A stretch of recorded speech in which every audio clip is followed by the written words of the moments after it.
Hello friends, for today's video I wanted to go through a list of some Goodreads nominees that I agree with, that I think deserve to be on the list, that I think deserve the hype, and that I was really happy to see were nominated. I will have some videos talking about some Goodreads snubs, and I also did a video with some Goodreads and me disagree books and just topics in general that I wanted to chat about. I am going to start this video by also focusing on a topic and then getting into some individual books, but yes, they finally gave us a fantasy romance category. I know that so many of us have wanted that, have been saying for years that we really think there needs to be a split. Fantasy romance has become huge, and also the fantasy nominees never, if you have a big name fantasy romance author and their book is nominated, it's just a more accessible and popular subgenre of fantasy, and thus it always gets all the votes, which is fine. I think we all recognize that it's in many ways a popularity thing anyway, but it just felt like fantasy itself was not being represented and acknowledged in its own category. And then also it felt like that fantasy romance, besides the really big names like Jennifer L. Armentrout and Sarah J. Maas, it felt like the rest of them weren't getting any attention, because it would go super popular fantasy romance author, then fantasy that is made up of popular authors as well, like V. Schwab, Brandon Sanderson, that sort of thing. And then, you know, maybe lesser known fantasy, but still somewhat popular, like the Fonda Lees, for example. I feel like she's a big name within a lot of fantasy circles, but maybe isn't like Sanderson level of popularity. But then after that, it was like the random fantasy romance, so it's never even going to make the nominees list, and that's not fair either. So them finally splitting it is such a relief. I don't know why I keep hitting my stack of books. Sorry. So it's so nice to see that they finally got a fantasy romance section. I mentioned in my Goodreads and Me Disagree video that I predict that in the future, the new thing for us to gripe about is going to be when certain books we feel belong in one category, but they get placed in the other, and then we're gonna be like, oh, but this was like so obviously fantasy romance, not fantasy, or the opposite. And I already feel like a little bit that's happening, because there's a couple that I saw that I really sort of raised my eyebrow at for its placement, because I didn't really think it was what it got placed in. But I'd rather take that and gripe about that than to not have these as separate categories altogether. So I am happy to see that that's finally a thing. There are plenty of other aspects to the nominees I think could still be improved upon. I've talked about those things though in previous videos in previous years, so I just want to talk about today the nominees that I was happy with, and if you're interested in seeing some of those more conversational oriented videos, then I'll have those linked. But jumping into the nominees that I was like, yes, these are coming from a variety of different genres and categories. And first up, we have Divine Rivals by Rebecca Ross. When I saw this one getting really popular on BookTube, on Bookstagram, I'm not on Book Talk, but a lot of people take their Book Talk content and they put it on Bookstagram. But when I saw it starting to get talked about everywhere and everybody was loving it, it actually made me a little nervous, because not that I have such unique tastes that I never align with what's popular, because obviously I am a Sanderson fan, so I like some of the popular stuff, but there is just a certain level of hype that can be hard to meet when you finally pick the book up. I think a lot of us have experienced that, where we almost sometimes wait for the hype to die down and for us to kind of have it more in the back of our mind rather than constantly right in our face, because we know we would go into it with unfair expectations. And I was a little nervous with Divine Rivals that that's what would happen, and I even thought about putting this one off, but I ended up getting the Fairy Loot edition, was in my subscription box, and I was like, all right, let's give this one a go. And I loved it. I thought it was very powerful. If you don't know, it follows these young journalists who decide to basically go to the front lines of oh my gosh, starting to make me emotional just thinking about it. They go to the front lines of a war zone so that they can really accurately portray what is going on. And it's a devastating book. It highlights how brutal war can be, how fast life can be over. And excuse me, I'm sick if you can't tell. I'm almost done being sick. Hopefully I'll be better soon.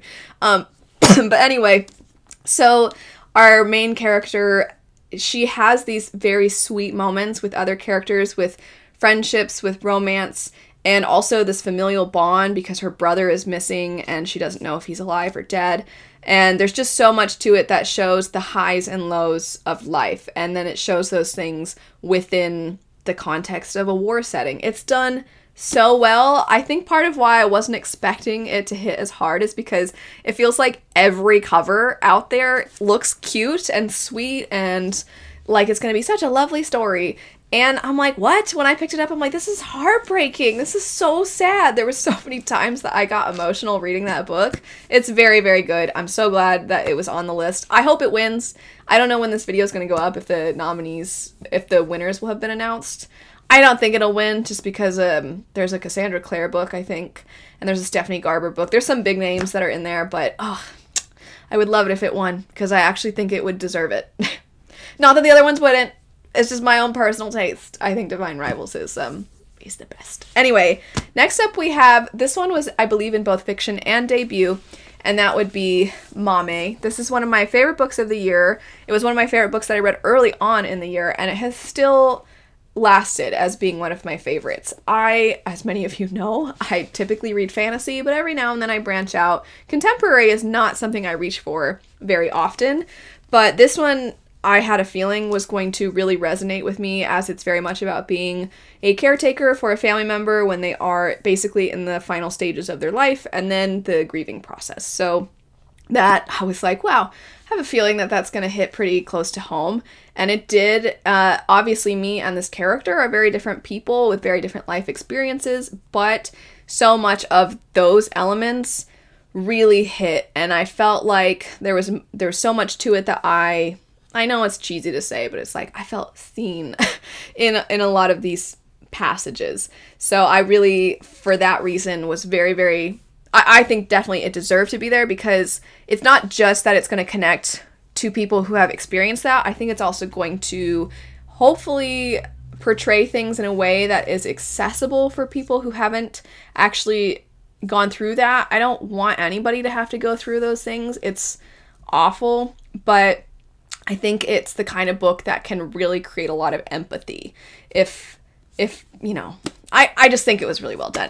I sound like I'm getting emotional, which I'm a little emotional, but it's more that I'm still sick, and so my voice sounds like it's cracking, and this whole time I'm like trying to find ways to word things that don't sound as sad because I'm not sad, and I don't want people to be like, oh, she's sad. Anyway, the next one, another emotional book. I don't have my copy because I lent it to a friend, but The Wishing Game. So this one, I believe, like Maame, was also listed under fiction and debut.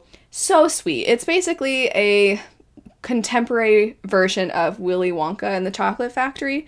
Charlie and the Chocolate Factory? I always forget if it's Charlie and the Chocolate Factory or I think it's Charlie and the Chocolate Factory. Anyway, it doesn't matter. You know what I'm talking about. And it's essentially a retelling of that, except for not weird and less whimsical, but still has this whimsy to it within the story. You follow this young teacher who wants to be the mother to this little boy who is currently in foster care. The teacher, though, is not doing well financially. She is not really doing well in a lot of ways, but she wants nothing more than to be this little boy's mother. And so the book is kind of showing, it highlights a little bit the difficulties of a child in foster care, the adoption process. It doesn't really get into the nitty-gritty of how time-consuming and life-altering that process can be. It's more about the hope through the dark times, through the difficult times, and the power of when the kindness of strangers can really transform your life. So in that way, it's really sweet, but it's also really tragic. There's so many deeper things that it touches on. I think it does try to focus still on the lighter, happier things, so I wouldn't say that a lot of the harder hitting things get so, it's not quite like Maame. It's not dissecting those things and really having you sit in them. It more just shows how those things make up a part of who a person is, and then it kind of focuses on the nice things. It's sort of like, I don't know if any of you are like this, where you follow happy accounts on Instagram or whatever social media apps you use, But I follow like good news accounts here and there. I follow other things too that are like current events. But sometimes you need those nice things to sort of pick you up a little bit. And it's not that those things should be all we consume because, you know, whatever. The point is, it's like that. It's like those pages where sometimes the thing that they're talking about, the beginning of it is a sad thing, but it ended up blossoming into something beautiful because of the kindness of strangers and people showing their humanity and things like that. And I feel like that's this book. It's very good, it's very sweet, and it's very emotional, and I was so happy to see it on there. Next up, completely different from that, we have Yellowface. I'm facing this the wrong way. Yellowface. So I know that this has sort of been mixed for a lot of people. For some people, it didn't work whatsoever. Part of why this worked for me is because it shows everybody in a negative light. Everybody, which was funny to me. Like, it shows the publishing industry in a negative light. It shows the main character in a negative light. It shows political parties in a negative light, you could say, or people that associate themselves with certain political parties. Both. It shows them negatively. Our main character loves to just pick and choose talking points that are gonna make her look as good as possible. So she's pretty despicable in that way. It shows readers as obnoxious, and it shows us in a negative light, and reviewers. It just, everybody looks bad in this. And that's why I liked it, because it was kind of just, look at how much everybody sucks, but also let's have fun with that, and like almost have a weird thriller vibe to it, and just this awful main character who just gets under your skin, but also is like kind of such a train wreck that you like watching them. I really enjoyed it. So I understand for some people, they feel like, I don't really feel like it didn't really unveil the publishing industry the way I wanted. Because that was a big thing in the marketing, was like, oh, R.F. Kuang's going to take on the publishing industry. And I don't really feel like it showed anything that we wouldn't have already kind of known. But it did, I think, maybe irritate some people because of how it showed reviewers in a negative light, or discourse online about books. But it worked for me, it worked because everything was so awful. I mean, there's no like, oh, that person's a good person. That's not really a thing in that book. So I thought it was funny, and I thought it was great, and I really enjoyed seeing how all of the obnoxious, frustrating ways in which all these different groups can be and talk and act. I quite liked it. After that, we have Fragile Threads of Power. I reread the Shades of Magic trilogy in preparation for this. I had so much fun with that reread. It'd been so long since I read the original trilogy, and I was actually scared to reread it. And then I really enjoyed it. I say scared because sometimes it's, you almost don't want to revisit some of your older favorites because you're like, what if I don't like them as much?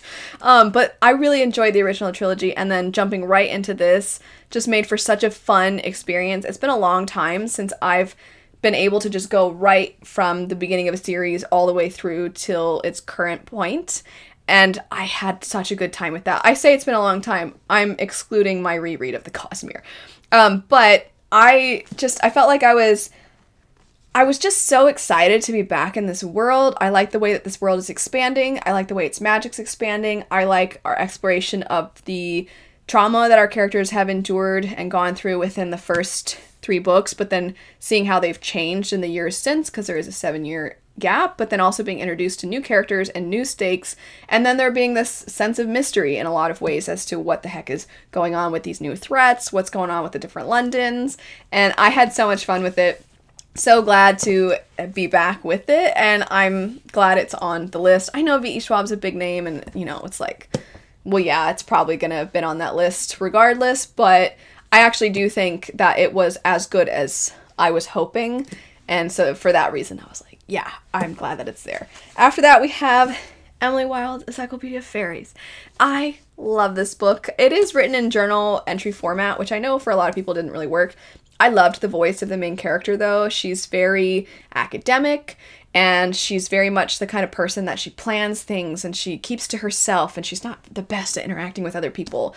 And then she has a work colleague who just is very charming and eccentric, and they get along with everybody, and they're kind of a little bit of a slacker with their work, but they're so charming it makes up for everything anyway. And so our main character finds herself frustrated with this person, but she also can't help but recognize there's value to their strengths, and also they do know what they're talking about in a lot of ways. So they have to band together to try and document these various different fairies that exist in different places. And the specific place she's in right now is this very rural, cold Nordic setting. And I thought that the way that the fairies were shown in the book was great, because they really feel like the horrific terrors that you see in a lot of folklore. So I liked the idea of this historical fantasy setting where we're following a character who is trying to document and learn about these and observe them to better educate people on them. I think that that concept is really cool, and I really enjoyed the characters overall in general. So I had a lot of fun with that one, and I was like, yay, it's on the list. I wasn't sure if it was going to be in the fantasy category or fantasy romance, because some of the fantasy romance ones, like I was talking about earlier, I could see being in either. This one I could have seen being in the other, but I also completely understand, because I've said before when talking about fantasy romance, I'm like, this is one of my favorites, and then I kind of, with an asterisk, I'm like, I don't know if it counts as fantasy romance. So I get why that one's in this category, and I loved it. I thought it was so much fun. And then last we have one of the horror nominations, which would be A House with Good Bones. I'm a big T. Kingfisher fan. I have not found anything I've loved as much as Nettle and Bone, but A House with Good Bones was a lot of fun. I am such...